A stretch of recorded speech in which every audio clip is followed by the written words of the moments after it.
इतिहासकारों के अनुसार कौशल प्रदेश की प्राचीन राजधानी अवध को कालांतर में अयोध्या और बौद्ध काल में साकेत कहा जाने लगा। अयोध्या मूल रूप से मंदिरों का शहर था।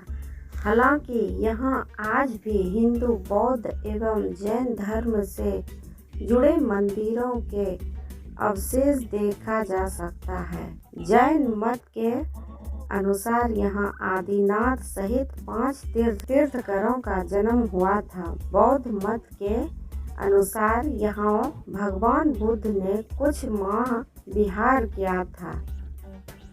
अयोध्या को भगवान श्री राम के पूर्वज विवस्वान सूर्य के पुत्र वैवस्वत मनु ने बसाया था। तभी से इस नगरी पर सूर्यवंशी राजाओं का राज महाभारत काल का तक रहा। यहीं पर प्रभु श्री राम का दशरथ के महल में जन्म हुआ था। महर्षि वाल्मीकि ने भी रामायण में जन्मभूमि की शोभा एवं महत्व की तुलना दूसरे इंद्रलोक से की है। धन धान्य व रत्नों से भरी हुई अयोध्या नगरी की अतुलनीय छटा एवं गगनचुंबी इमारतों के अयोध्या नगरी में होने का वर्णन भी वाल्मीकि रामायण में मिलता है। कहते हैं कि भगवान श्री राम के जल समाधि लेने के पश्चात अयोध्या कुछ काल के लिए उजाड़ सी हो गई थी, लेकिन उनकी जन्मभूमि पर बना महल वैसे का वैसे ही था। भगवान श्री राम के पुत्र कुश ने एक बार पुनः राजधानी अयोध्या का पुनर्निर्माण कराया। इस निर्माण के बाद सूर्यवंश की अगली 44 पीढ़ियों तक इसका अस्तित्व आखिर राजा महाराजा वृद्ध तक अपने चरम पर रहा। कौशल राज बृहद्दल की मृत्यु महाभारत युद्ध में अभिमन्यु के हाथों हुई थी। महाभारत के युद्ध के बाद अयोध्या उजड़ सी हो गई, मगर श्री राम जन्मभूमि का अस्तित्व फिर भी बना रहा। इसके बाद यह उल्लेख मिलता है कि ईसा के लगभग 100 वर्ष पूर्व उज्जैन के चक्रवर्ती सम्राट विक्रमादित्य एक दिन आखेट करते करते अयोध्या पहुंच गए। थकान होने के कारण अयोध्या में सरयू नदी के किनारे एक आम के वृक्ष के नीचे वे अपनी सेना सहित आराम करने लगे। उस समय यहाँ घना जंगल हो चला, कोई वसावट भी यहाँ नहीं था। महाराज विक्रमादित्य को इस भूमि में कुछ चमत्कार दिखाई देने लगा। तब उन्होंने खोज आरंभ की और पास के योगी व संतों की कृपा से उन्हें ज्ञात हुआ कि यह श्री राम की अवध भूमि है। उन संतों के निर्देश से सम्राट ने यहाँ एक भव्य मंदिर के साथ ही कूप, सरोवर, महल आदि बनवाए। कहते हैं कि उन्होंने श्री राम जन्मभूमि पर काले रंग के कसौटी पत्थर वाले 84 स्तंभों पर विशाल मंदिर का निर्माण करवाया था। इस मंदिर की भव्यता देखते ही बनती थी। इतिहासकारों के अनुसार 600 ईसा पूर्व अयोध्या में एक महत्वपूर्ण व्यापार केंद्र था। इस स्थान को अंतर्राष्ट्रीय पहचान 5वीं शताब्दी में ईसा पूर्व के दौरान तक मिली, जबकि यह एक प्रमुख बौद्ध केंद्र के रूप में विकसित हुआ। तब इसका नाम साकेत था। कहते हैं कि चीनी भिक्षु का फियान ने यहाँ देखा कि कई बौद्ध मठों का रिकॉर्ड रखा गया।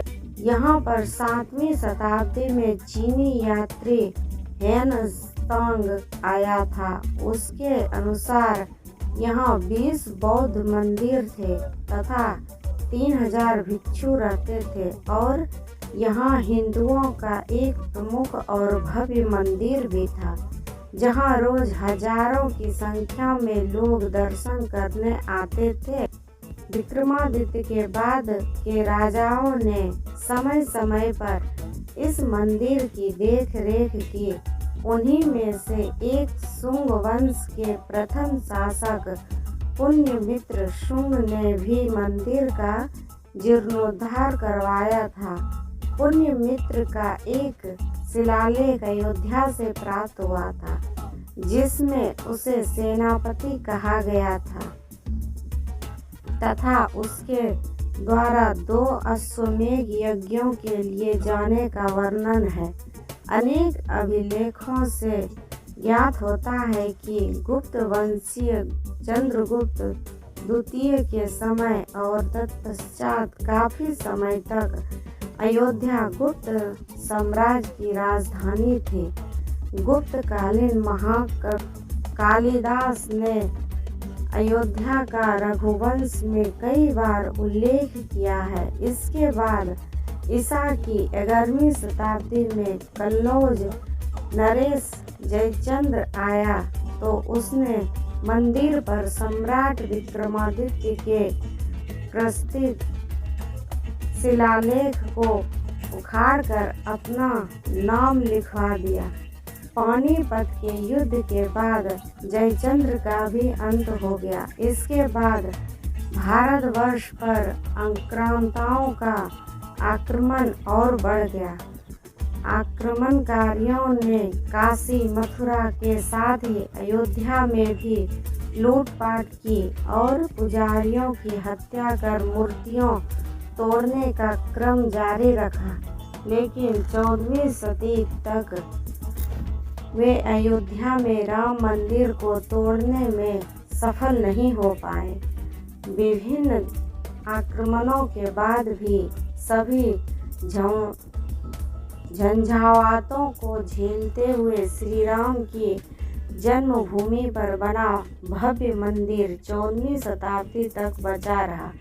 कहते हैं कि सिकंदर लोदी के शासनकाल के दौरान यहाँ मंदिर मौजूद था। 14वीं शताब्दी में हिंदुस्तान पर मुगलों का अधिकार हो गया और उसके बाद ही राम जन्मभूमि एवं अयोध्या को नष्ट करने के लिए कई अभियान चलाए गए।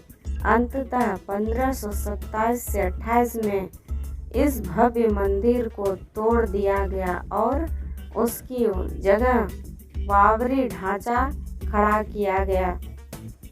कहते हैं कि मुगल साम्राज्य के संस्थापक बाबर ने एक सेनापति ने बिहार अभियान के समय अयोध्या में श्री राम के जन्म स्थान पर स्थित प्राचीन एक और भव्य मंदिर को तोड़कर एक मस्जिद बनवाई थी, जो 1992 तक विद्यमान रही।